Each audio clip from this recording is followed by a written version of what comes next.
untuk penilaian sikapnya, kita bisa memberikan siswa itu yang namanya self-assessment atau penilaian diri sendiri.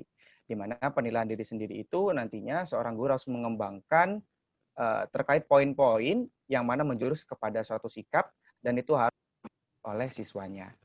Kemudian untuk kognitifnya tentu saja kita bisa mengujinya dengan cara memberikan pertanyaan-pertanyaan yang sesuai dengan hasil ataupun hal pengetahuan oleh siswanya.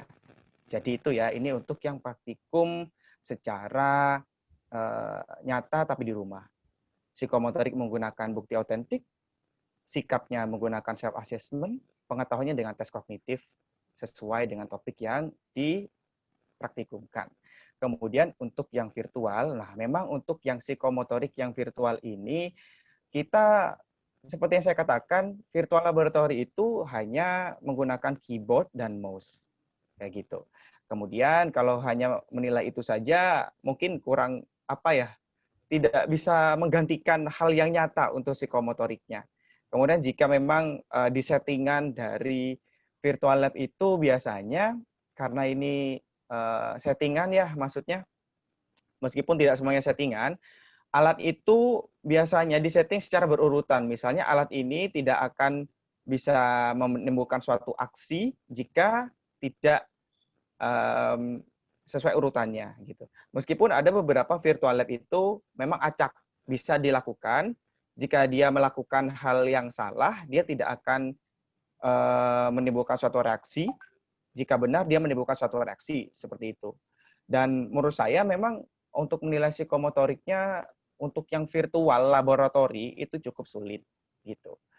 Untuk sikapnya sama, kita bisa menggunakan self assessment dan kognitifnya sama, kita bisa menggunakan uji pengetahuan itu. Seperti itu. Baiklah, demikian jawaban dari Bapak Widi Cahya Adi terkait evaluasi yang bisa diterapkan bagaimana caranya dalam praktikum virtual. Jadi baik kognitif, afektif maupun psikomotoriknya asesmen tetap dapat dibuat dengan merangkaikan beberapa hal dalam praktikum virtualnya. Misalnya dalam satu kegiatan 2 tidak akan bisa berlangsung kalau kegiatan satunya belum dieksekusi. Artinya psikomotor siswa atau peserta didik tersebut akan teruji saat itu, apakah dia mampu atau tidak. Seperti itu. Ya. Baiklah, seperti itu ya jawaban untuk pertanyaan Ibu Wiwin Maisyaro dan Nur Eka Febriana. Bisa saya tambahkan, Pak Sahril? Iya, Ustadz. Ya. Ya, untuk masalah ini ya, tentang evaluasi. Tadi sudah beberapa hal tentang evaluasi. Yang pertama, betul kata Pak Widi, kita harus mengombinasikan berbagai macam instrumen untuk mengevaluasi. Jangan pernah menggunakan yang namanya self-assessment atau peer assessment secara sendiri. Ya, penilaian itu tidak diakui sebagai penilaian untuk menghukumi hasil evaluasi jika dilakukan sendiri, ya, tanpa penilaian yang lain. Jadi mohon hati-hati untuk penggunaan self-assessment dan peer assessment. Selain itu, di dalam penilaian pelaksanaan virtual lab ini, ada satu hal yang kadang dilupakan oleh para guru. Bahwa asesmen otentik itu ada 2 komponen, yang namanya task dan rubrik. Ya, namanya task dan rubrik. Di dalam pemberian task ini kadang guru tidak memikirkan apa yang harus dilakukan oleh siswa. Jadi hanya menunjukkan, silakan buka ini, kemudian Anda lakukan hal yang semacam ini. Begitu. Tadi misalnya, silakan buka dari filabnya kementerian, kemudian silakan melakukan praktik.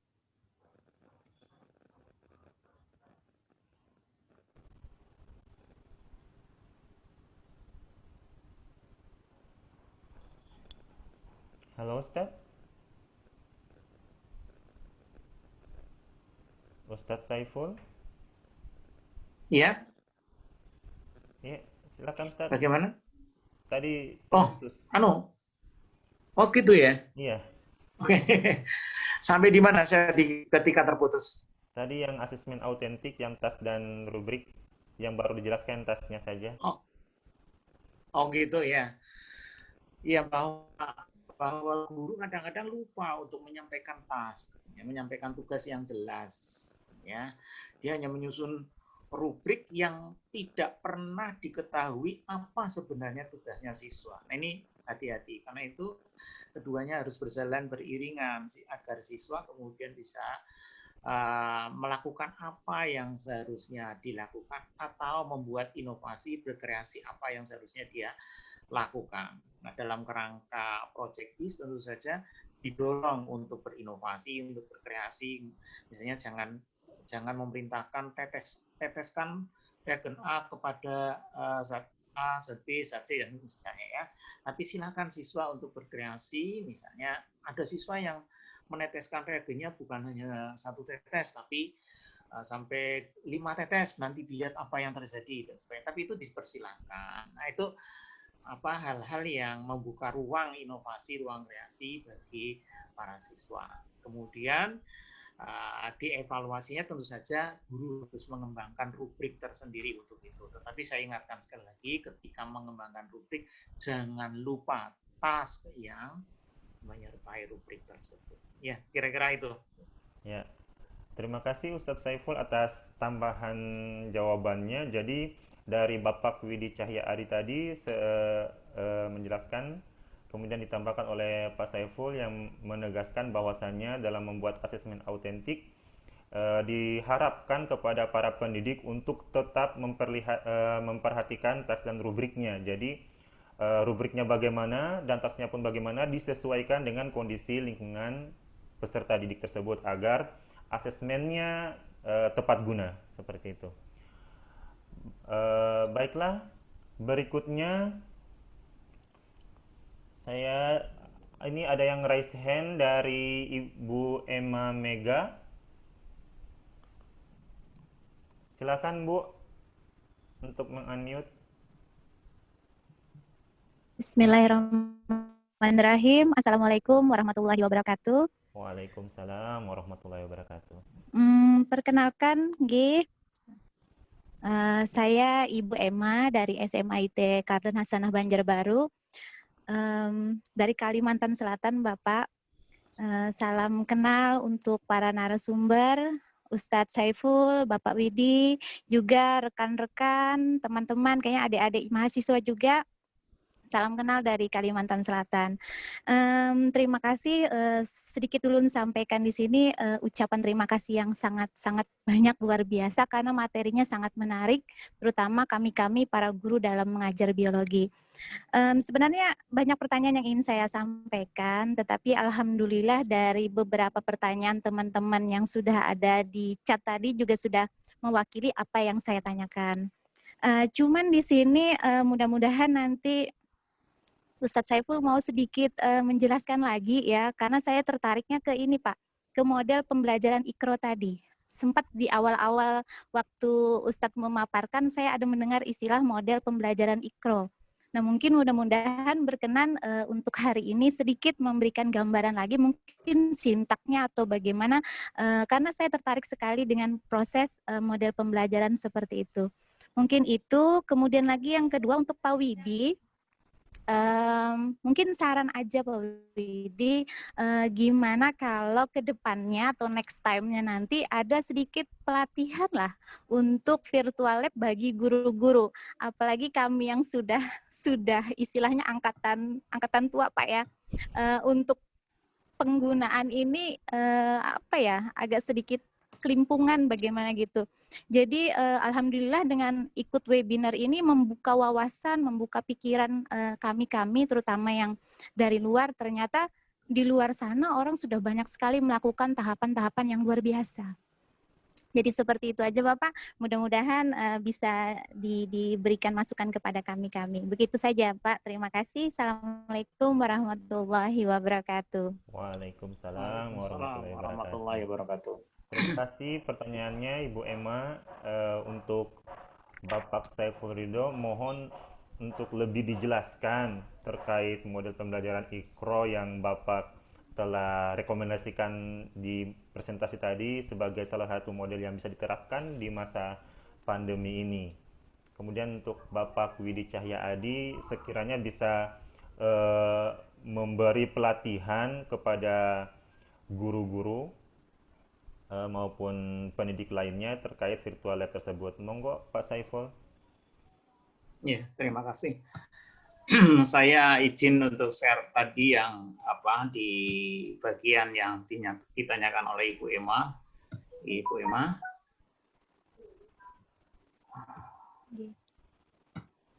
Oke. Terima kasih kalau Ibu Emma memang tertarik dengan hal-hal yang semacam ini gitu ya.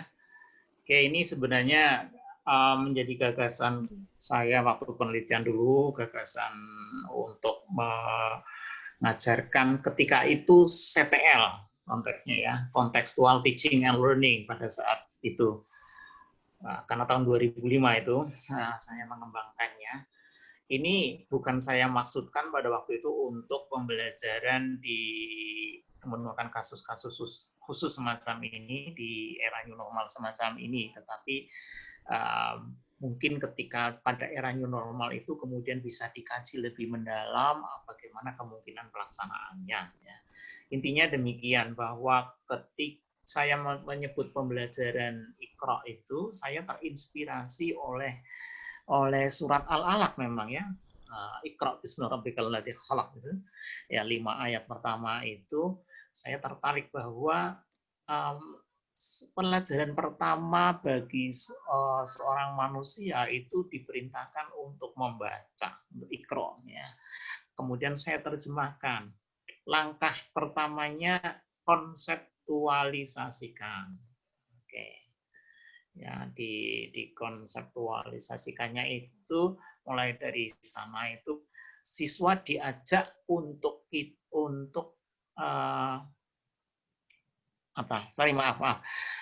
ini bisa sirkuler gitu ya, artinya bisa sirkuler. Tapi yang pertama siswa itu diajak untuk memahami bermacam fenomena yang akan kita ajak itu diawali dari ayat-ayat qauliyah ya, apa yang ada di dalam Al-Qur'an, apa yang ada di dalam hadis, kemudian diangkat oleh guru untuk mencoba mengabsepsi, memotivasi siswa, belajar siswa. Kenapa? Karena pada dasarnya manusia, khususnya orang Indonesia, itu akan sangat mudah jika kemudian disentuh dengan hal yang sifatnya keagamaan. Ya, masalah ini merupakan masalah sensitif jika kita ditanya tentang masalah keagamaan. Dari sanalah kemudian tujuannya supaya bahwa Allah, Tuhan memerintahkan demikian, bahwa Allah menunjukkan hal yang demikian. Ya, dari sana kita mulainya. Kemudian mulailah kita merancang, seorang guru kemudian merancang tindakan selanjutnya. Dalam tahap eksplorasi itu dilakukan, mungkin bisa menggunakan sintaknya inquiry, sintaknya discovery, sintaknya problem based learning, sintaknya project based learning. Itu kami buat waktu itu sedemikian luas ya, sedemikian elastisnya supaya terdapat kemudahan ketika guru mensintakkan di dalam tahap eksplorasi. Ya. Setelah itu jangan lupa tadi untuk mengakhiri semua dari pembelajaran dengan mengkomunikasikan. Dulu kita kenal dengan istilah EEK itu ya. Ini istilah EEK itu saya rasa saya ternyata lain kemudian dengan istilah EEK yang diperkenalkan setelah itu. Jadi saya mengenalkan di tahun 2005, kemudian muncul ada istilah EEK, ya, ada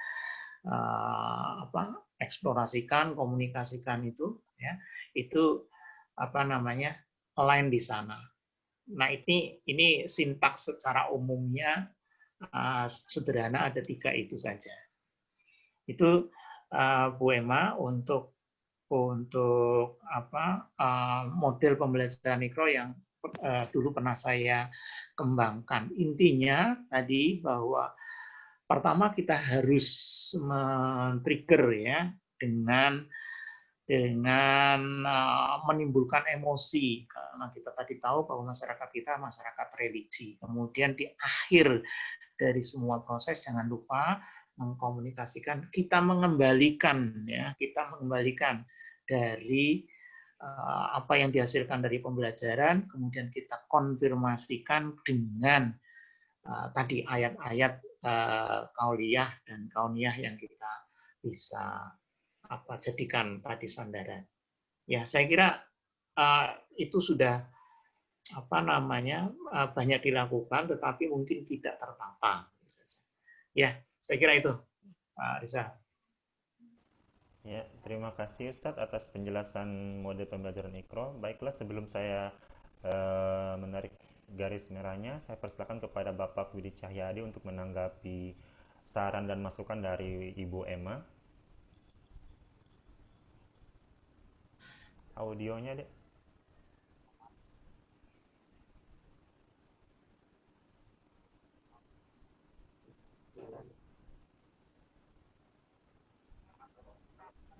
Bapak Ridho harus ensure dulu.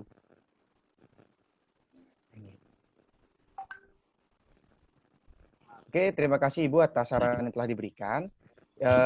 Untuk mengadakan pelatihan ini sepertinya mungkin masukan buat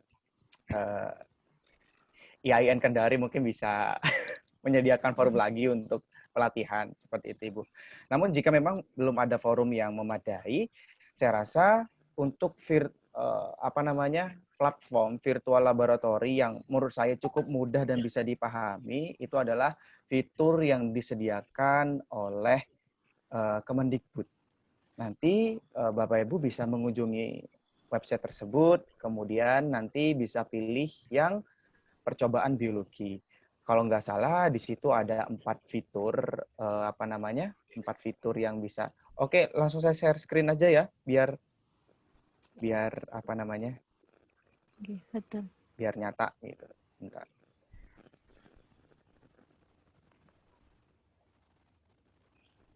Oke, saya tidak bisa share. Host disable participant screen. Bapak Syarif mungkin bisa bantu saya share screen. Host disable. Yang di laptop.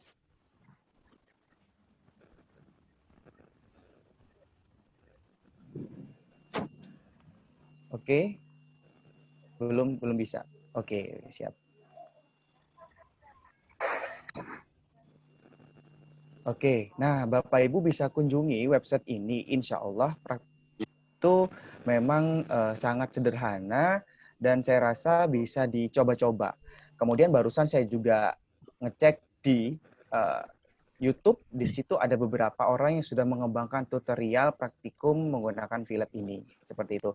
Mungkin forum untuk pelatihan dari saya ataupun dari ahli yang lain masih belum ada, Bapak Ibu bisa belajar mandiri ke website. Di sini ada tab sebelah kiri, ada biologi. Nah, SMA, biologi misalnya. Nah, nanti akan muncul kategori biologi, ada uji kandungan protein makanan, kemudian ada enzim katalase. Kemudian di bagian sini, di bagian kanan ada lab maya baru, dan di situ saya kemarin baru menemukan ada yang jaringan tumbuhan. Nah, saya rasa dengan kita mencoba-coba terlebih dahulu, kita kunjungi websitenya, kemudian kita uji coba, mungkin kita harus, seperti yang saya katakan tadi, kita harus menguasai terlebih dahulu dibanding siswanya. Seperti itu. Untuk menguasai berarti kita harus mencoba-coba dulu. Dan bisa menggunakan bantuan tutorial yang ada di YouTube. Seperti itu. Seperti itu, Bapak Syarif. Oke, demikian jawaban dari kedua narasumber. Jadi untuk pertanyaan Ibu Emma terkait dari model pembelajaran Iqra yang telah direkomendasikan oleh Bapak Saiful Ridho tadi, intinya adalah kita berusaha untuk memblended ilmu agama dan ilmu sains yang kita punya, karena menurut Bapak Saiful, kedua hal tersebut merupakan hal yang sangat kuat untuk menarik emosi dari peserta didik untuk bisa belajar dengan melibatkan mode-mode pembelajaran yang sifatnya konkret. Jadi jelaskan misalnya inquiry, kemudian project based learning seperti yang telah dijelaskan oleh Bapak Saiful di awal tadi. Nah, setelah itu, setelah sudah memix kedua hal tersebut, jangan lupa untuk dikomunikasikan pada saat sintaks terakhirnya. Namun ditegaskan juga untuk oleh Bapak Saiful bahwasanya ketiga sintaks dasar atau ketiga sintaks utama dari mode pembelajaran Iqra ini sistemnya adalah sirkus. Jadi tidak mesti dikatakan bahwa konseptualisasi adalah sintaks pertama, komunikasi sintaks kedua, kemudian eksplorasi sintaks ketiga. Jadi sistemnya itu mereka adalah seperti siklus. Seperti itu ya Ibu Emma. Terkait untuk respon dari Bapak Widi Cahya Adi tadi, jadi sekedar informasikan juga kepada para peserta bahwasanya IAIN Kendari sebenarnya untuk beberapa bulan ke depan sudah memiliki program lagi untuk melaksanakan pelatihan online. Jadi dengan sistem 32 jam pelajaran, program studi tadris biologi berusaha untuk upgrade dari webinar menjadi workshop. Namun untuk workshop virtual lab itu juga menjadi hal baru untuk kami dan sangat menarik untuk dieksekusi. Terima kasih kepada Ibu Emma atas masukannya. Bagaimana Ibu Emma? Iya. Alhamdulillah, terima kasih. Top semua, mudah-mudahan bisa ke depannya lebih baik lagi. Juga terima kasih pada Ustadz Saiful tadi. Berarti karena kami ini kan sekolah Islam, Bapak. Jadi sebenarnya metode pembelajaran itu sudah kami laksanakan. Cuman kami masih belum tahu ini konsepnya konsep apa kayak gitu. Cuman setelah mengikuti ini, mendapatkan penjelasan dari Ustadz tadi, ternyata oh, model pembelajaran Iqra mungkin seperti itu. Mungkin terima kasih atas semuanya. Mungkin itu saja Bapak. Terima kasih. Ya, terima kasih Bu Emma atas Sudah jelas. pertanyaannya. Berikutnya kita beralih lagi ke chat room. Sudah banyak sekali pertanyaan ini. Saya coba memilah salah satunya.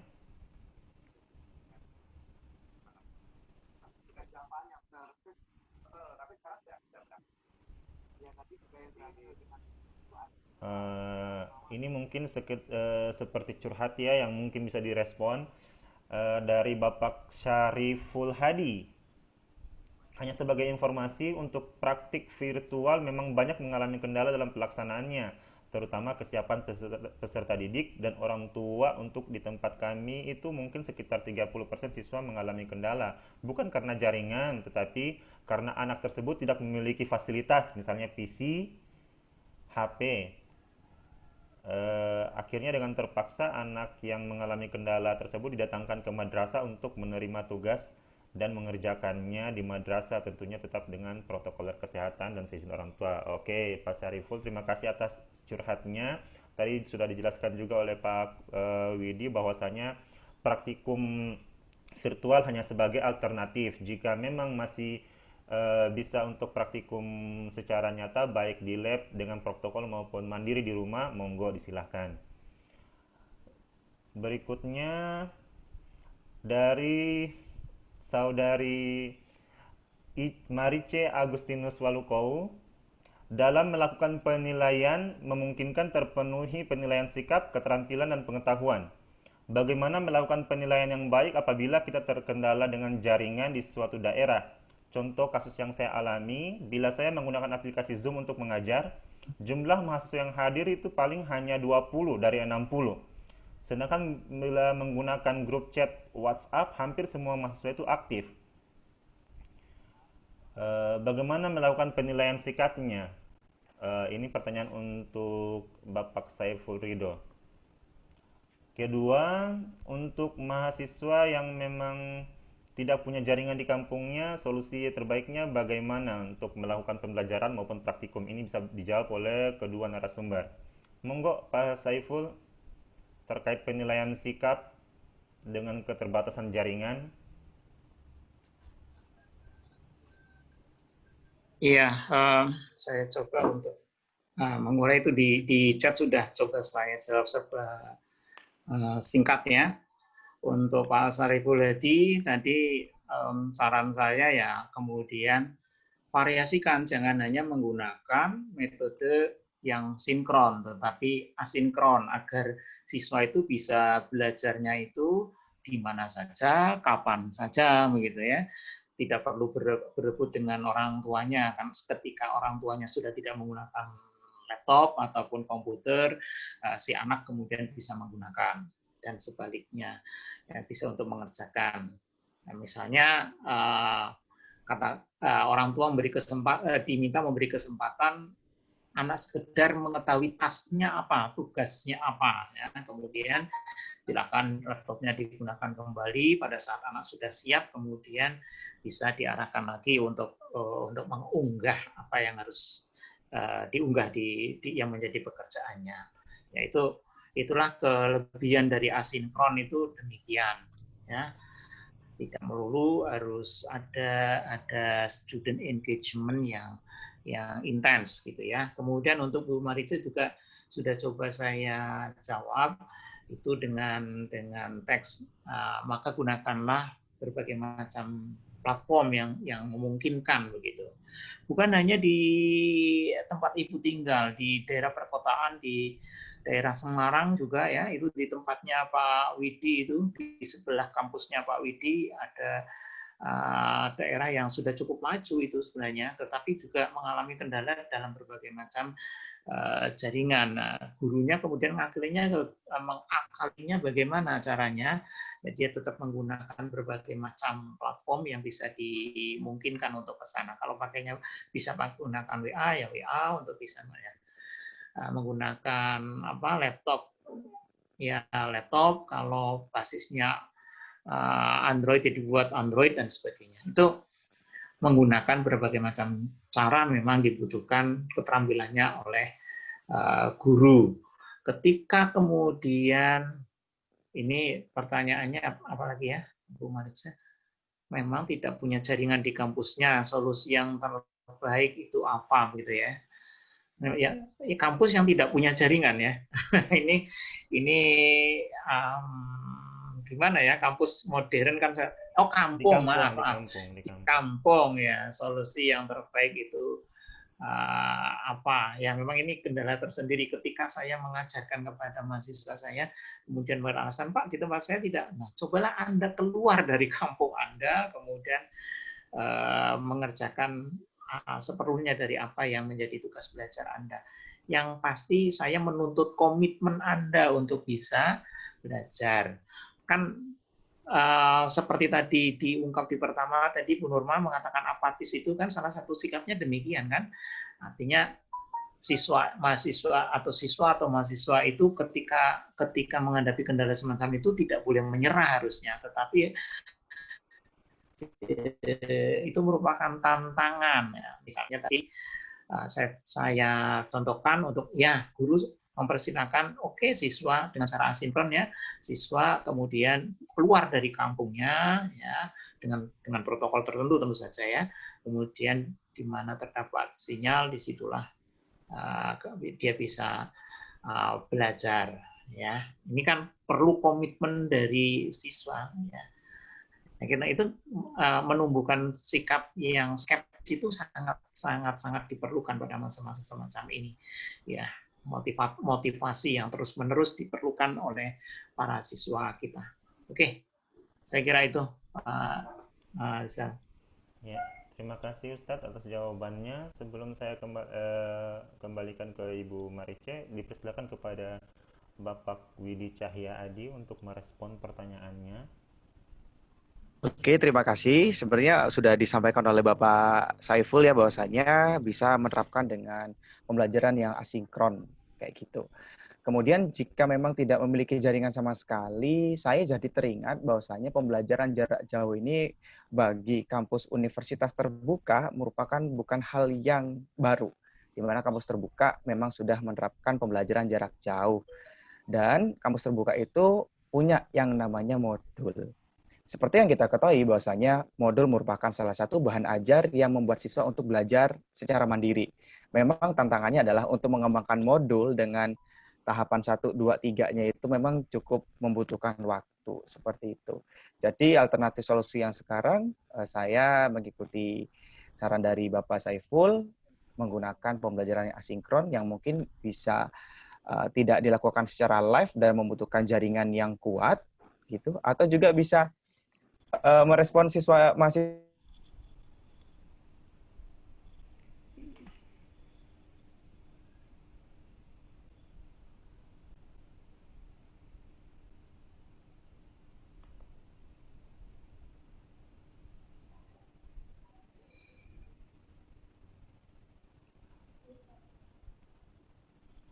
Ya, demikianlah jawaban dari kedua narasumber untuk pertanyaan Ibu Marice terkait bagaimana cara memberi penilaian sikap kepada kasus unstabilnya jaringan.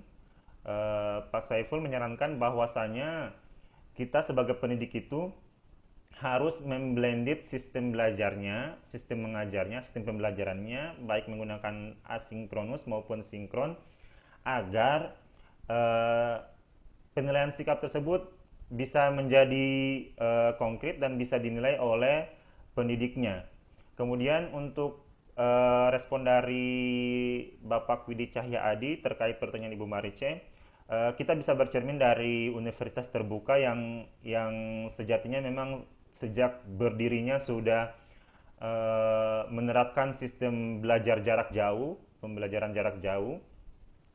Untuk menilai ketiga sikap tersebut, ketiga aspek tersebut, baik kognitif, afektif maupun psikomotorik, pihak universitas terbuka memiliki satu sistem, yaitu menerapkan modul atau membuat jurnal pembelajaran yang nantinya dari sistem modul dan jurnal tersebut bisa dijadikan sebagai patokan dari pendidik untuk menilai bagaimana kognitif, afektif, dan psikomotorik dari peserta didiknya. Begitu ya Ibu Marice, terima kasih atas jawaban pertanyaannya yang sekaligus mengeluarkan unek-unek yang dialami oleh para pendidik di masa pandemi ini.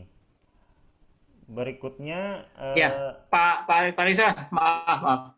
Ternyata ada yang terlewat tadi ya, tentang penilaian sikap tadi ya. Iya Ustaz. Oh ya, ya mohon maaf Bu Marice ya. Ya, tadi kita sudah menyinggung, ya. Tinggal sekarang sikap yang semacam apa yang akan dinilai. Saya contohkan misalnya, Ibu ingin menilai tentang kejujuran, kan ya, tentang jujur, gitu ya. Salah satu triknya ini Ibu mempersilahkan siswa mengerjakan, merefleksikan hasil belajarnya dengan cara ditulis tangan, jangan diketik tapi ditulis tangan, gitu kan ya, ditulis tangan. Ibu kan sudah mengenali bagaimana tulisan tangan itu dari waktu ke waktu si anak tersebut, gitu ya, dari siswa Ibu, gitu. Ya, ketika si anak itu mengerjakan dengan caranya sendiri, dengan dia mengerjakan sendiri, itulah kejujuran. Kemudian kalau kedisiplinan, Ibu katakan tadi ada yang namanya saya sebut dengan time bound, ya, ada rentang waktu yang bisa diberikan.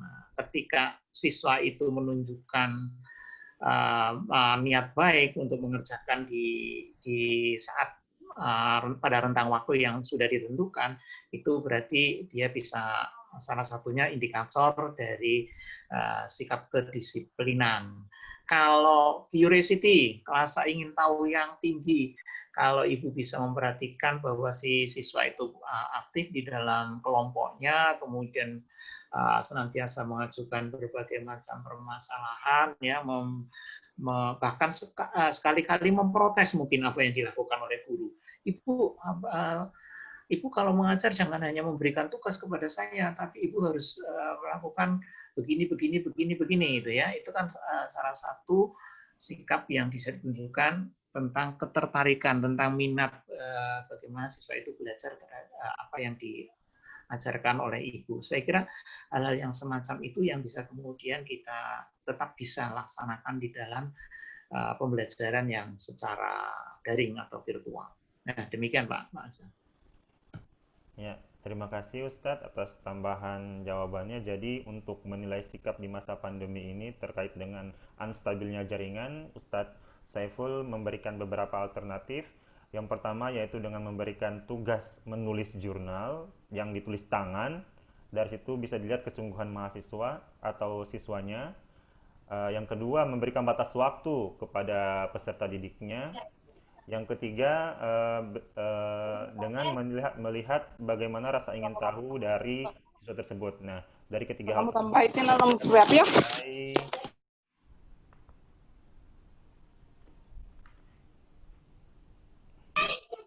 bisa dijadikan sebagai salah satu alternatif untuk menilai sikap dari peserta didik di masa pandemi ini. Baiklah, selanjutnya kita melangkah ke pertanyaan Ibu Yuli Hertanti.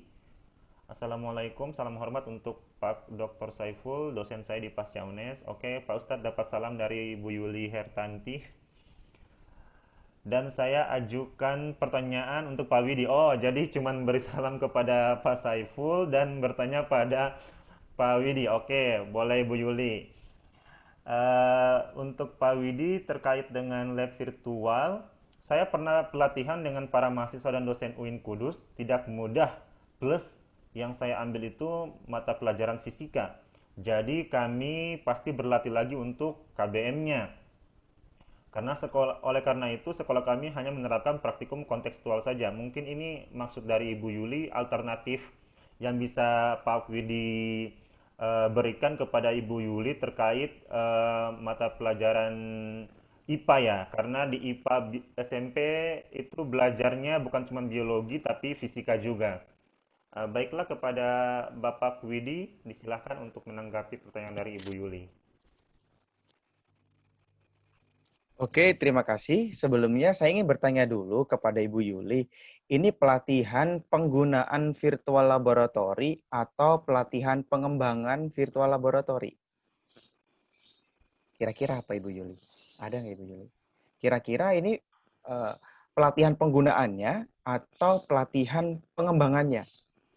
Oke, saya jawab saja. Misal kalau pelatihan pengembangannya, memang dalam mengembangkan virtual laboratory itu saya rasa sulit untuk pemula. Khususnya saya dulu juga skripsi saya sangat-sangat kesulitan. Otomatis saya menyarankan memang kalau untuk mengembangkan atau membuat VLab itu kita menggunakan bidang jasa atau kita rela berkorban belajar dari nol terkait IT-nya tersebut. Itu jika pelatihan pengembangan. Memang saya rasa sulit untuk pemula. Namun ini saya bilang sulit jangan apa ya, jangan waduh ini nggak bisa gitu, nggak. Buktinya saya waktu itu nggak bisa apa-apa, tapi saya berusaha untuk mengejarkan skripsi saya dan alhamdulillah selesai kayak gitu. Dan bisa, meskipun hanya dasar-dasar saja. Namun jika pertanyaannya adalah pelatihan penggunaan virtual lab, nah itu tadi saya rasa misal menggunakan VLab yang mudah, saya sarankan cobalah yang Kemendikbud terlebih dahulu. Karena dari segi bahasa, dia bahasa Indonesia, mudah kita pahami. Kemudian yang kedua, menurut saya praktikum yang disediakan itu sangatlah sederhana. Seperti itu. Dan apabila memang lebih memilih ke praktikum yang kontekstual, seperti yang saya sarankan tadi, bahwasanya memang praktikum baiknya nyata. Jangan langsung ke virtual sebagai suplemen atau sebagai pendukung apabila memang praktikum nyata memang tidak bisa dilakukan karena kendala alat, bahan, dan juga ruang waktu dan biaya. Seperti itu. Jadi memang kalau bisa kontekstual aja. Namun kalau tidak bisa ya menggunakan virtual lab, yang mana virtual lab-nya itu kita pilih yang mudah saja. Dan kita punya rujukan dari Kementerian Kependidikan dan Kebudayaan, bisa dicoba nanti. Dan saya rasa karena dia dari Kemendikbud ya, otomatis insya Allah fitur-fiturnya itu mendukung kurikulum yang diterapkan oleh Kemendikbud juga. Seperti itu.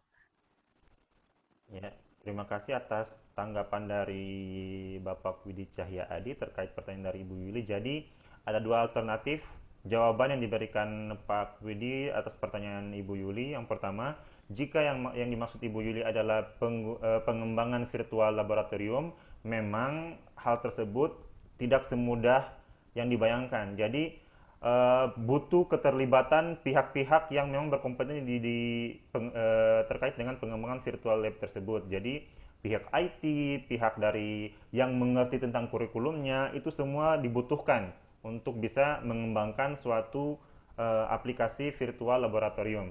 Namun jika yang Ibu Yuli maksud adalah tentang pengenalan dan penggunaan virtual lab, Kemdikbud itu dan banyak juga aplikasi-aplikasi lain yang sudah dijelaskan oleh Bapak Widi Cahyadi tadi, itu semua sudah tersedia panduan untuk menggunakannya. Insya Allah bisa dimengerti secara mudah oleh pendidik asal mau belajar terlebih dahulu sebelum dieksekusi ke mahasiswa atau siswanya. Seperti itu ya Ibu Yuli. Berikutnya, apakah masih ada pertanyaan Bapak Ibu? Disilahkan jika ingin masih ada yang bertanya untuk bisa mengaktifkan fitur raise hand.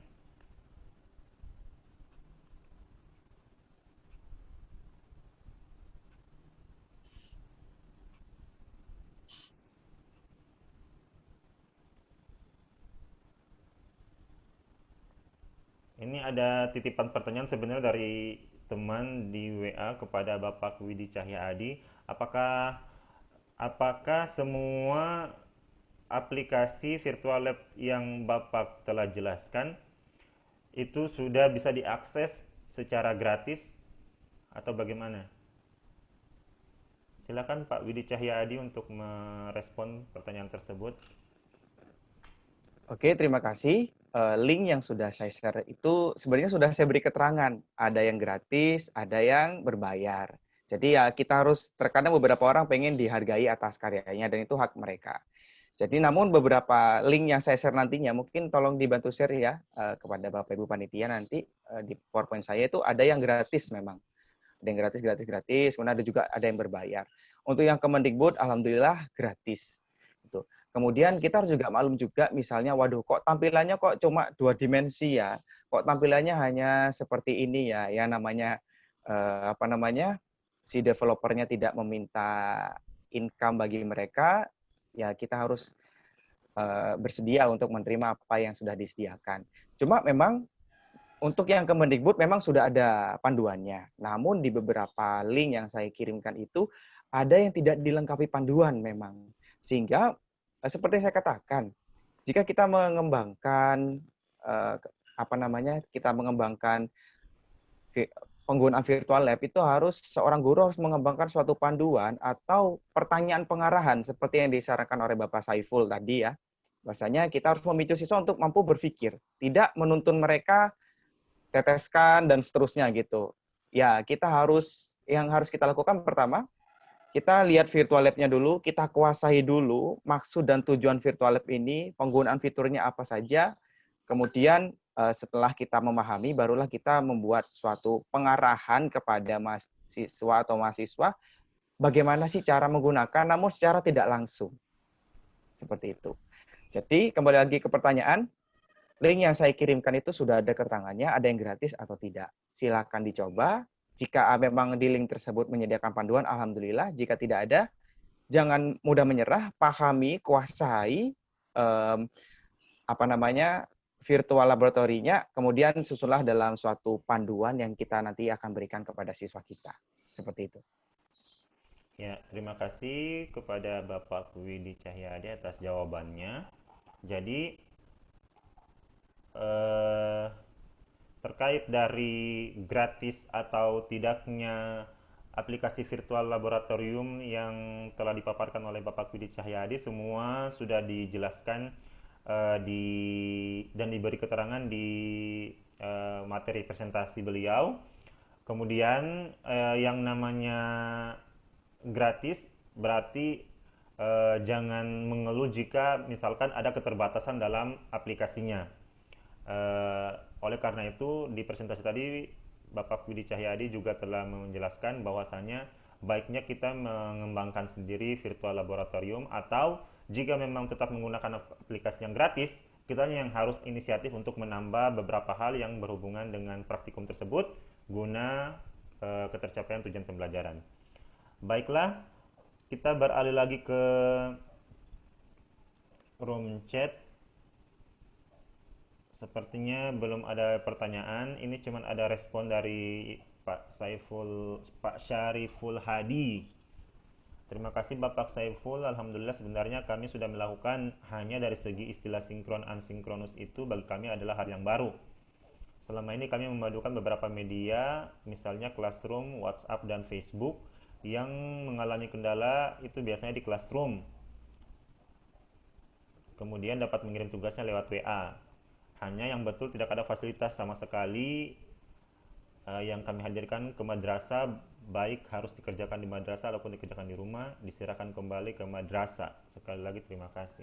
Oke, Pak Syariful Hadi, terima kasih atas curhatnya. Semoga dengan penjelasan dari Pak Syariful Ridho dan Pak Widi Cahya Adi bisa memberi titik terang bagi madrasah tempat Bapak bekerja untuk bisa melaksanakan pembelajaran dan praktikum sekalipun dalam kondisi pandemi seperti ini.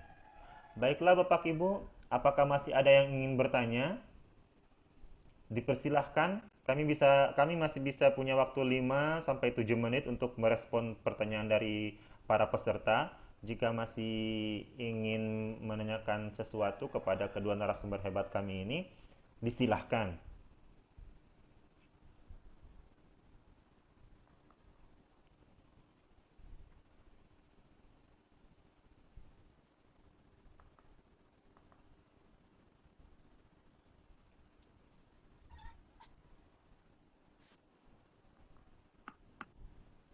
Sebelumnya saya ingin menyapa kepada para peserta yang terdiri atas berasal dari berbagai daerah, mulai dari paling barat dari Aceh, kemudian NTT juga ada. Terima kasih sudah bergabung bersama kami.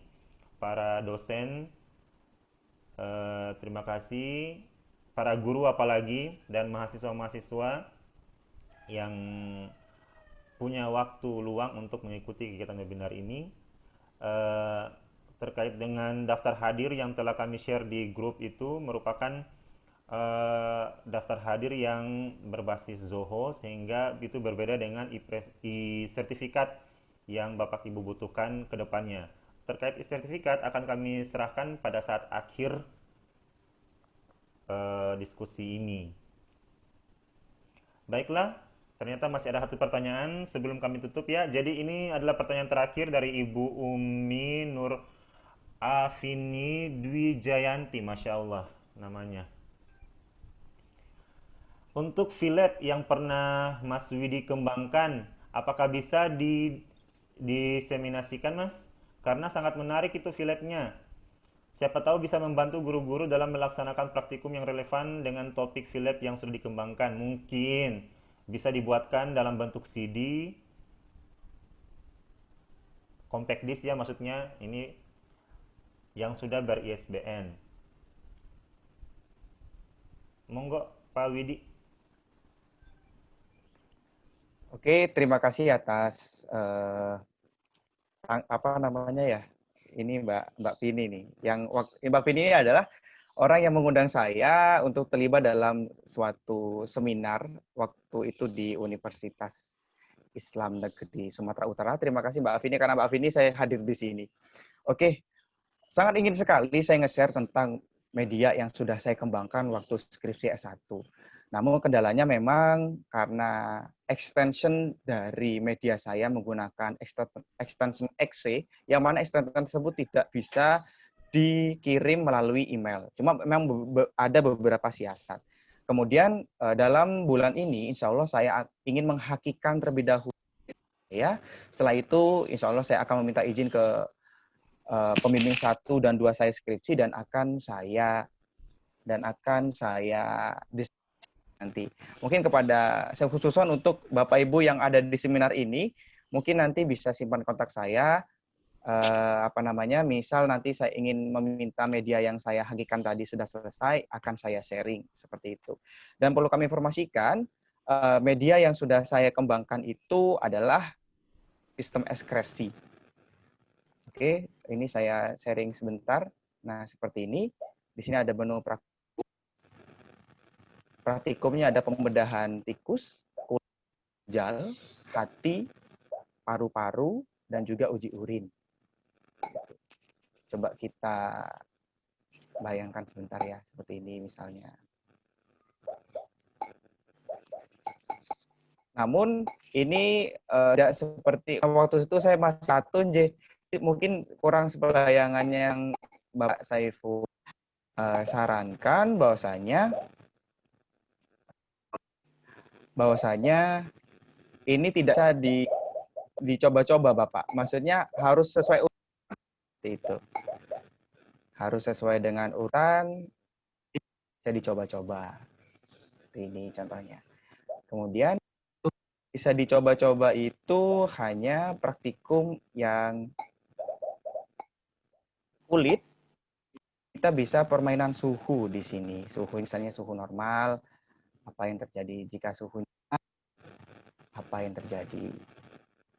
Seperti itu. Ini yang bisa kita lakukan. Kemudian misalnya ginjal.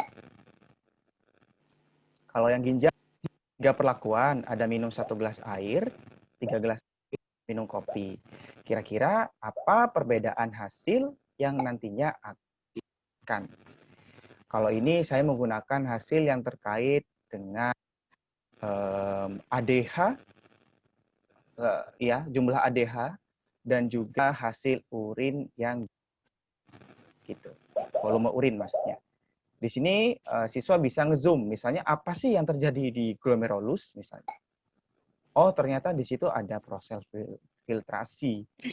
Nah, di mana filtrasinya itu hanya partikel yang mampu menembus kapsula Bowman saja yang bisa lolos. Sedangkan seperti darah dan juga protein plasma yang ukurannya besar, dia bisa tembus seperti itu. Bisa di zoom. Kemudian untuk hasil akhirnya itu nanti ada di sini. Lihat hasil. Nah, hasilnya ternyata warna urinnya kuning seperti ini dengan jumlah volume. Kemudian mohon maaf Bapak Ibu karena ini waktu saya masih S1 mungkin ini tidak sesuai dengan realnya ya. Jadi vesika urinarinya seperti ini, kemudian masa gambaran airnya seperti ini mungkin tidak representatif seperti itu. Mungkin itu, ini insya Allah akan saya hakikan terlebih dahulu. Setelah saya hakikan, insya Allah akan saya diseminasikan dan saya akan memohon izin kepada dosen pembimbing 1 dan 2 saya waktu S1. Terima kasih banyak. Terima kasih Bapak Widi Cahyadi atas simulasi yang telah Bapak paparkan terkait dengan virtual lab yang sudah dibuat. Itu sangat menarik sekali. Kiranya peserta dari webinar ini bisa mendapatkan akses untuk memperoleh aplikasi tersebut karena materi tersebut kan memang diajarkan di perguruan tinggi maupun sekolah. Jadi baiknya jika Bapak Widi berkenan untuk share atau membagikan aplikasi tersebut ke peserta. Baik, kepada peserta webinar, jika tidak ada lagi yang bertanya, maka iya, jadi Pak Agus Suherman di chat sudah sepemikiran dengan kalimat saya tadi. Sangat bermanfaat Pak Widi. Sekali lagi kalau boleh di-share simulasi tersebut, aplikasi tersebut di grup webinar ini. Terkait bisa atau tidaknya Bapak Widi Cahyadi untuk men-share, nanti akan kami lebih respon di grup chat Ibu ya, Bapak. Jadi di chat grup Telegram yang sudah dibuat itu, apabila Bapak Widi berkenan untuk men-share aplikasinya, maka akan kami share lewat grup Telegram tersebut. Baiklah Bapak Ibu, jika sudah tidak ada lagi pertanyaan, kami akan melanjutkan ke acara berikutnya. Berhubung juga waktu sudah menunjukkan pukul 11.30 waktu Indonesia bagian tengah. Oke, saya masih menunggu.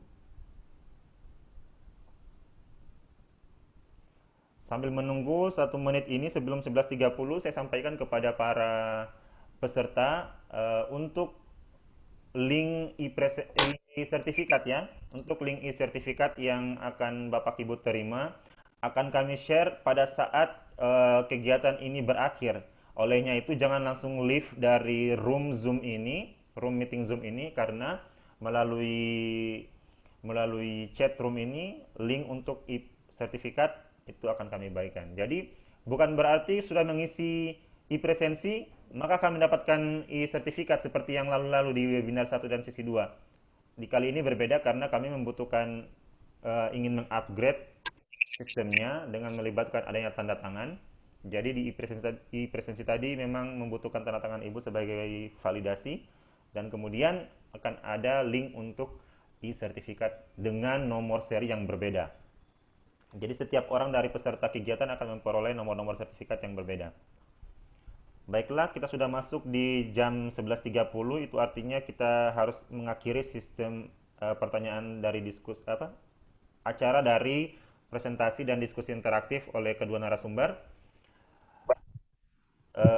Terkait dari kesimpulan yang dapat ditarik, yang pertama untuk new normal pembelajaran biologi, Bapak Saiful Ridho tadi telah memaparkan beberapa alternatif. Yang pertama yaitu membuat e-learning bagi instansi yang memiliki jaringan internet yang baik dan manajemen yang baik. Yang kedua, boleh menerapkan model pembelajaran IKRO yang telah dikembangkan oleh Bapak Saiful Ridho dari tahun 2005. Yang ketiga, menekankan bahwasanya virtual pembelajaran itu baiknya menekankan pada project based learning dengan sintaks DEAR, yaitu tadi. Dan yang terakhir, jangan lupa untuk tetap memblended asinkronus dan sinkronus sistem dari virtual learning agar setiap kelemahan dari virtual bisa diminimalisir. Terkait dari materi untuk new normal praktikum biologi, tadi Bapak Widi Cahya Adi sudah memaparkan beberapa hal, bahwasannya untuk virtual lab ada yang bisa dibuat sendiri dengan bantuan pihak-pihak yang berkompeten, yaitu IT dan kurikulumnya. Kemudian yang kedua, boleh di-download, ada yang gratis, ada yang berbayar. Yang ketiga, silakan menggunakan fitur atau website yang telah diberikan oleh pemerintah, salah satunya yaitu yang di philab.kemdikbud.go.id. Di situ sudah ada berbagai virtual laboratorium, baik biologi maupun IPA dengan beberapa fisikanya. Kemudian juga kimia juga ada seperti itu. Terima kasih kepada kedua narasumber hebat kami yang sudah memberikan waktu dan pemikirannya untuk bergabung di sini memaparkan pengetahuannya kepada para peserta. Demikian diskusi dan presentasi interaktif kami. Saya kembalikan kepada MC Ibu Andi Nurhanisa Syam, MPD. Silakan Ibu. Oke, baik. Terima kasih Bapak Syarif Isaya selaku moderator. Luar biasa, 2,5 jam yang sangat penuh dengan informasi dan pengetahuan. Sekali lagi kami ucapkan terima kasih banyak kepada kedua narasumber kita yang sudah sangat total dalam melakukan sharing pengetahuan. Dan baiklah, untuk acara terakhir, saya persilakan kepada Ketua Program Studi Tadris Biologi untuk memberikan closing speech. Kepada Bapak Muratmi Ghazali, MED, waktu dan tempat kami persilahkan. Terima kasih. Assalamualaikum warahmatullahi wabarakatuh. Alhamdulillahirabbil alamin.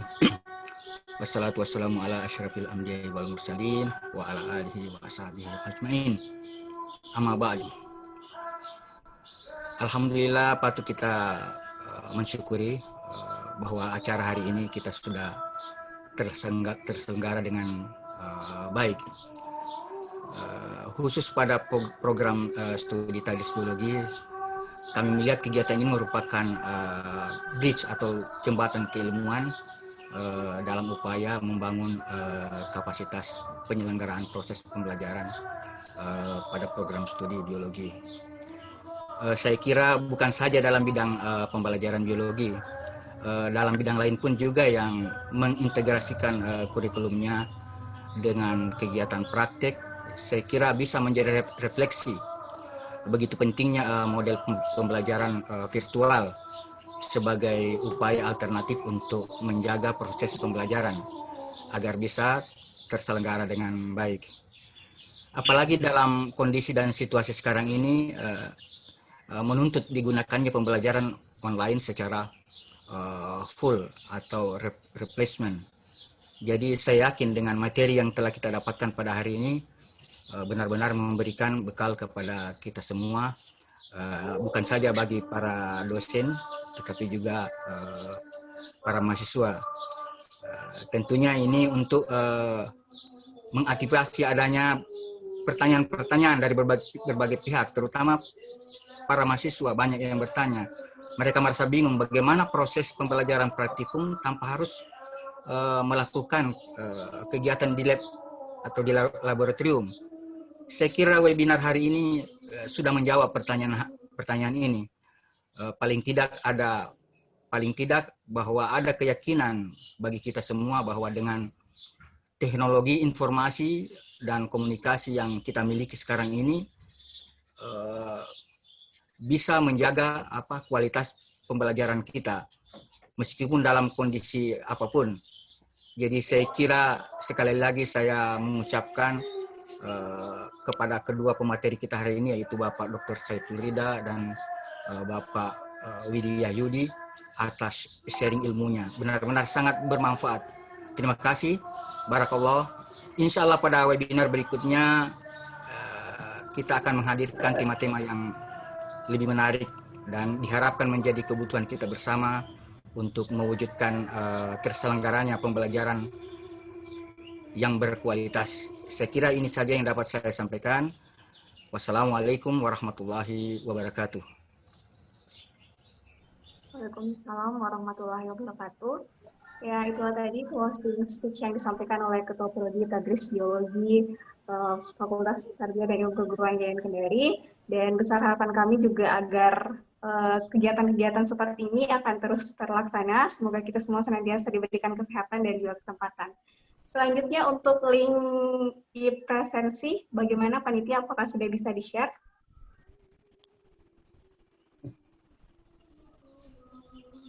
Ada. Halo? Iya, link e-sertifikat akan saya share di chat room ini. Bapak dan Ibu peserta mohon untuk diperhatikan. Masa.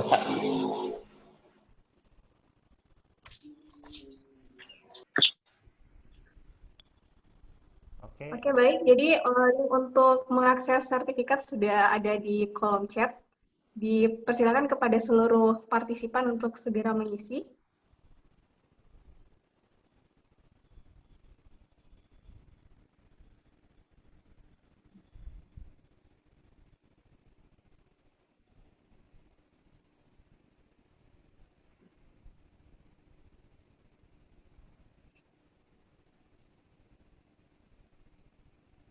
Dan sekali lagi kami ucapkan terima kasih banyak kepada seluruh partisipan yang sudah setia mengikuti kegiatan webinar ini. Sekali lagi, semoga kita semua senantiasa diberi kesehatan dan semoga para partisipan yang hadir pada webinar pada kesempatan kali ini masih senantiasa diberikan kesehatan dan juga kesempatan untuk hadir di webinar-webinar atau workshop-workshop selanjutnya yang akan insya Allah akan dilaksanakan oleh Tadris Biologi Yayan Kendari.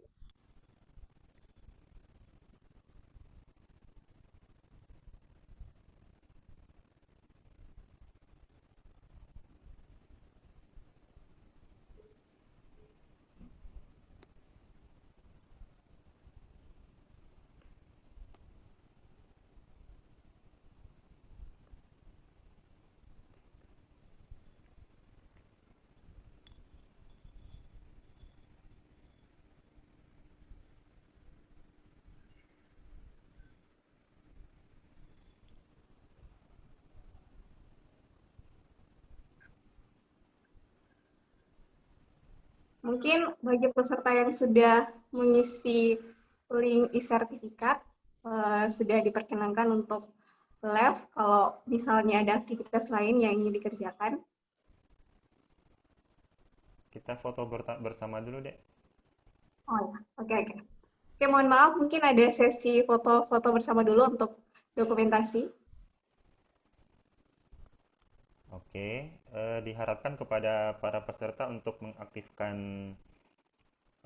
videonya jika memungkinkan. Dimohon untuk mengaktifkan videonya dikarenakan kami akan mengambil foto bersama.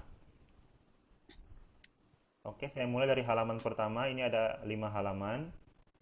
Saya mulai untuk halaman pertama. 1, 2, 3. Ternyata ada Ibu Umi Nur Afini juga dari UINSU. Kemarin saya minta nomornya Pak Widi dari Ibu Umi. Terima kasih Ibu Umi atas bantuannya. Boleh unmute. Oke, lanjut di slide kedua. Di slide kedua. 1, 2, 3. Oke. Mohon bersabar ya Bapak Ibu.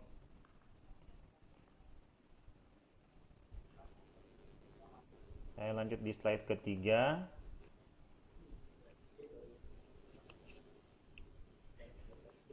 Oke, di slide ketiga. 1, 2, 3. Oke.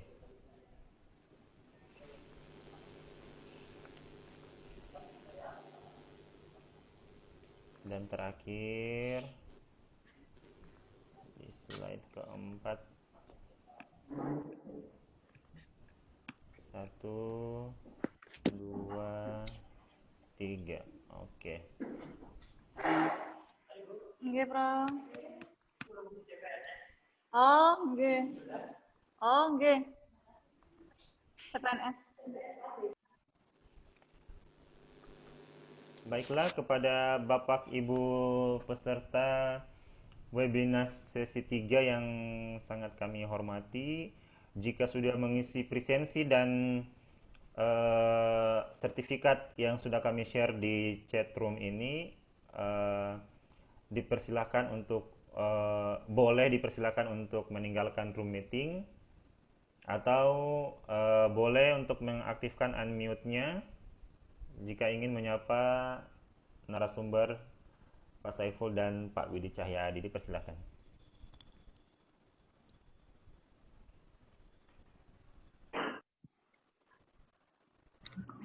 Sekedar menginformasikan kepada para peserta, pengisian e-sertifikat akan dibuka hingga jam 1 siang.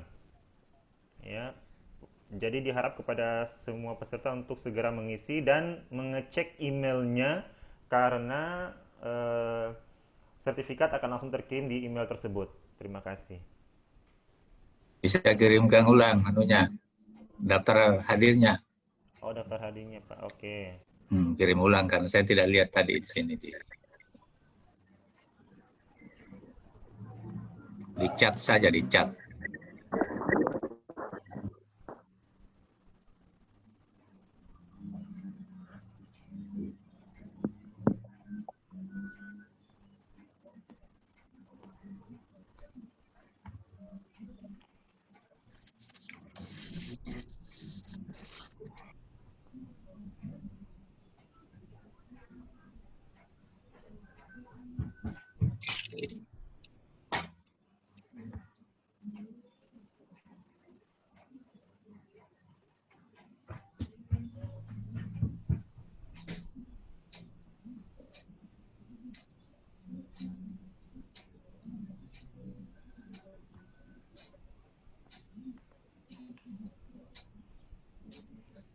Oke, bagi yang belum mengisi daftar hadir, setelah saya tulis di chat room untuk link e-presensinya, mohon untuk diisi.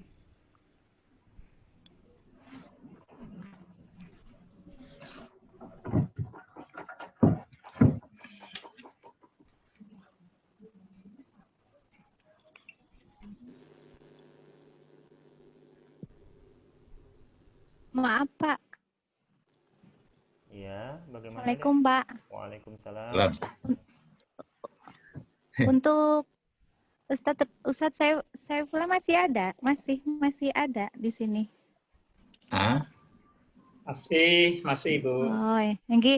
Mungkin ini Pak bisa kasih saya referensi istilahnya biar saya itu bisa lebih memperbanyak kembali istilahnya materi biologi yang bisa dikaitkan ke Al-Quran dan hadis. Karena kalau saya kemarin, mohon maaf ini saya agak tampilkan sedikit Pak ya bukunya. Iya. Saya dapat ini Pak. Nah, Iya. Pak. Nah, ini sama kemudian ketua yayasan saya juga ada bikin buku tentang ilmu iptek. Mana Pak ya? Sebentar. Saya lupa naruh. Iptek sains terhadap biologi mana ya? Mungkin dari Bapak mungkin bisa Pak. Jadi karena pengalaman saya ngajar tuh gini Pak.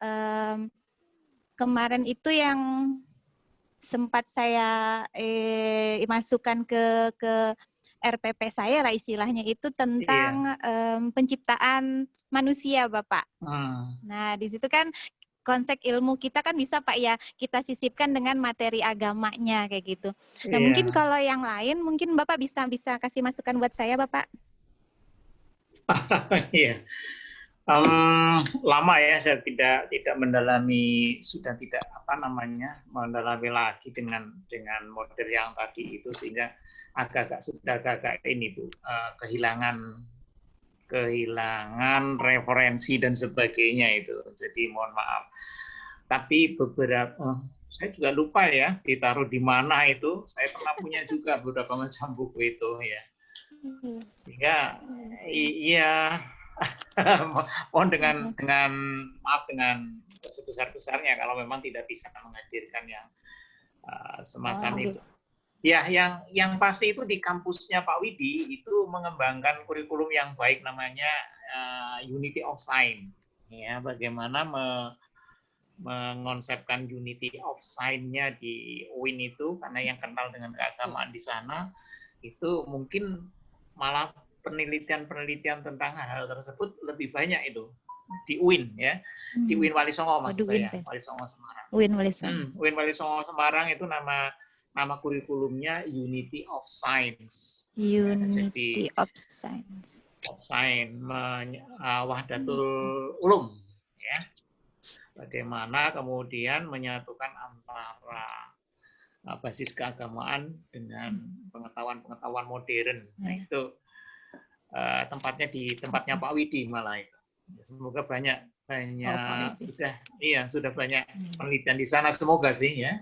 Semoga sudah banyak di sana. Ya. Kalau saya sendiri itu sudah tahun 2005 itu tadi, sehingga untuk mengorek-orek kembali mungkin sudah lost juga, Bu. Mohon maaf ya. Iya. Iya, Bapak. Iya, mohon maaf Bu Emma. Oke, makasih Bapak. Oke, Bu Emma, ini jadi saya sedikit bercerita tentang kampus saya juga, di mana seperti kampus UIN, seperti yang dikatakan Bapak Ridho tadi, memang kampus kami menerapkan yang namanya Unity of Sciences, yakni kesatuan ilmu pengetahuan, di mana kami menerapkan ilmu keislaman dan juga local wisdom yang kami terapkan untuk proses pembelajaran. Dan memang kebetulan semester lalu saya memegang mata kuliah embriologi, di mana embriologi itu sangat berkaitan dengan ada ayat-ayat Al-Quran yang sangat mendukung tentang ilmu embriologi. Saya menggunakan buku dari dosen saya, namanya Ibu Siti Muliso, ini khusus embriologi. Kemudian kan saya masih baru di UIN, Bu. Memang saya harus bisa memadukan hal tersebut. Saya perbanyak koleksi buku, yang mana buku itu Kebalik. sangat bisa mendukung seperti itu. Contohnya ini buku.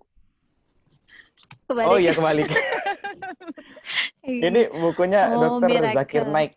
Di situ ada materi Miracle Al-Quran dan Sunnah, seperti itu. Dan juga karena kami berada di UIN, saya juga mengumpulkan beberapa buku yang berkaitan dengan local wisdom. Local wisdom seperti itu.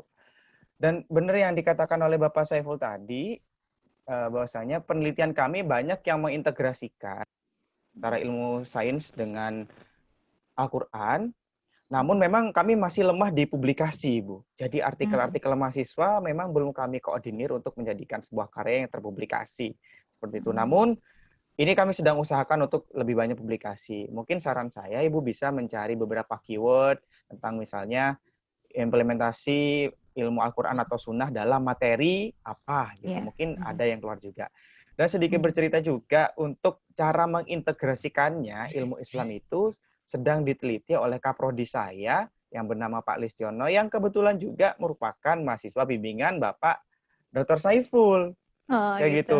Bapak Lis ini sedang meneliti tentang bagaimana sih cara mengintegrasikan nilai Islam ke dalam suatu pembelajaran. Kalau nggak salah ada 4 jalan, dan itu belum saya kuasai karena saya benar baru banget di UIN.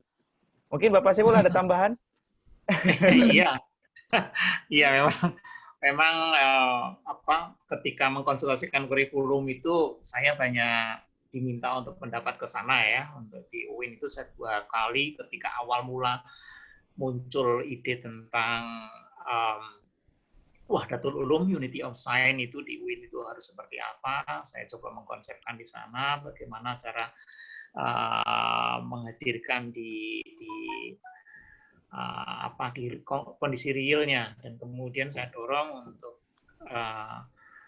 bisa ada tertib berbagai macam penelitian di sana, dan ternyata kalau dikabarkan Pak Widi sudah banyak penelitian di sana terkait dengan itu, mungkin bisa kemudian lebih diperbanyak lah untuk publikasinya sehingga makin bisa disiarkan gitu ya kepada semua pihak. Ini Pak Listiono memang kaprodinya Pak Didi itu sedang proses untuk di mata kuliah pengelolaan pembelajaran biologi di PP Bio itu bagaimana kemudian perencanaan pembelajaran biologi ya, bagaimana menciptakan Unity of Science itu pernah saya juga wacanakan di sana. Sayangnya memang pada saat itu saya mau mempublikasikan bersama Pak Listiono di sana tentang konsep-konsep itu, pemikiran-pemikiran itu tidak sempat-sempat juga, akhirnya sampai menumpuk pekerjaan gitu ya. Ya itu Bu Emma share-nya. Jadi memang lebih banyak itu digaji di UIN Wali Songo Semarang tentang hal-hal yang semacam itu. Namanya Unity of Science. Gitu. Wah, itu belum. Iya, mungkin nanti kapan-kapan saya bisa main ke sana, Bapak. Cuman sedikit ini, Bapak, kenapa saya mengungkit masalah ini, karena saya terinspirasi sama yayasan sekolah saya. Beliau itu pernah membuat buku ini, Bapak. Bisa kebaca, Bapak? Oh, belum ya. Apa namanya itu? Al-Quran? Enggih. Tafsir ayat-ayat iptek. Enggih. Jadi beliau membuat buku ini tahun 2015, Bapak. Cuman beliau sudah meninggal. Beliau yang istilahnya kan notabene bukan orang pendidik. Kemudian lagi beliau menginspirasi kami untuk membikin. Jadi beliau itu menginginkan kami guru-guru ini selain kita belajar sains, kita juga bisa kembali ke pencipta begitu, Pak. Ya oke, sip ya. Mengkonfirmasi ayat kauniyah dengan ayat kauliyah gitu ya, Bro. Karena cuman kemarin-kemarin itu saya bingung kemana saya mau mengadu, artinya bersharing-sharing, cuman alhamdulillah sekian tahun berjalan ketemulah dengan webinar ini. Mudah-mudahan nanti mungkin komunikasi lewat belakang, mungkin Bapak ke Pak Widi mungkin yang di UIN-nya Pak ya, mohon izin di sini siapa tahu bisa silaturahim kembali tapi lewat jalan lain supaya istilahnya pembelajaran kita ini benar-benar konteksnya sampai ke anak-anak. Kayak gitu, Bapak. Iya. Jadi begitu aja. Terima kasih, Bapak, pencerahannya. Mudah-mudahan semua guru-guru juga bisa kembali menerapkan pembelajaran. Artinya selain dari sains, kita juga bisa memasuki ke agama yang lebih spesifik. Mungkin yang beda agama pun juga bisa, Pak ya, sesuai dengan ajaran masing-masing. Seperti itu. Nah, artinya kita kembali. Itu Bapak. Terima kasih banyak Pak Widi, Ustadz Saiful, terima kasih banyak. Iya. Jadi yang dibangun saya di Cinta Iqra itu bukan hanya untuk di dalam konteks agama Islam itu ya, tapi untuk semuanya. Jadi kita beragama dengan keyakinan masing-masing, memiliki kitab masing-masing dan menggunakan kitab itu untuk bagaimana supaya penganutnya itu kemudian bisa memahami, mengkontekskan antara apa yang ada di dalam kitabnya dengan melihat ayat-ayat kauniyah yang ada di alam ini, dan kemudian bisa semakin menambah keimanan ya. Jadi itulah yang kan inti dari semuanya akan ke sana. Oke. Ya. Menarik sekali sebenarnya tadi diskusi antara Ibu Emma dan para narasumber terkait sinkronisasi antara ilmu agama dan ilmu sains. Jadi sebenarnya itu juga masuk dalam visi dan misi dari kampus IAIN Kendari yang ingin menjadi pusat transdisipliner ilmu di Asia. Semoga Ibu Emma juga bisa men-share ilmunya kepada kami terkait dengan buku-buku yang telah dimiliki dan dibaca dan dipahami oleh Ibu Emma. Pak Saiful Ridho, mungkin kami yang para dosen pendidikan biologi bisa diarahkan untuk mengikuti atau menjadi anggota dari Konsorsium Pendidikan Biologi Indonesia. Setelah saya melihat websitenya, Bapak bertindak sebagai wakil ketua. Jadi itu sudah lama kalau itu. Oh begitu. Iya, sekarang saya ada di penasehat karena sudah sudah kepengurusan yang lalu kalau wakil ketua. Okay. Oh iya, Ustaz. Jadi kalau misalkan kami para sivitas akademik pendidikan biologi ingin bergabung, tinggal menghubungi personal atau langsung mengakses websitenya saja? Langsung mengakses websitenya tidak apa-apa, tapi kalau nanti menginginkan untuk dihubungkan dengan ketuanya yang sekarang, saya kasih nomor HP-nya. Oh iya, Ustaz. Oke. Telah bergabung juga bersama kami Bapak Ketua Senat IAIN Kendari, Bapak Profesor Dr. Zulkifli Mustan, MPD. Menginformasikan Ustadz, sebenarnya kegiatan kami sudah berakhir. Jadi tadi merupakan sesi curhat-curhatan saja terkait dengan koneksi sinkronisasi dari ilmu agama dan ilmu biologi. Terkait dengan kegiatan ini telah diberikan alternatif dari Pak Saiful Ridho dan Bapak Widi Cahyadi untuk pembelajaran dan praktikum biologi di masa pandemi ini seperti apa sudah dipaparkan, dan alhamdulillah respon positif dari para peserta kegiatan yang selain meminta materi untuk di-share juga meminta nomor HP dari para narasumber. Jadi mungkin nanti para narasumber jangan kaget, nanti banyak yang stalking ya Pak Ustadz. Ya, baik, selamat ya. Iya Ustadz, terima kasih sudah menyediakan waktu untuk join di kegiatan kami. Ya, baik. Ya, baiklah Bapak Ibu peserta yang masih ada di room meeting ini sekitar 40 dengan jumlah 48 orang. Saya akhiri kegiatan webinar sesi 3 dari program studi Tadis Biologi Fakultas Tarbiyah dan Ilmu Keguruan Institut Agama Islam Negeri Kendari. Semoga kita masih diberi kekuatan, kesehatan, dan keselamatan untuk dapat bertemu di kegiatan webinar selanjutnya. Terima kasih. Kami segenap panitia mohon izin undur diri. Assalamualaikum warahmatullahi wabarakatuh.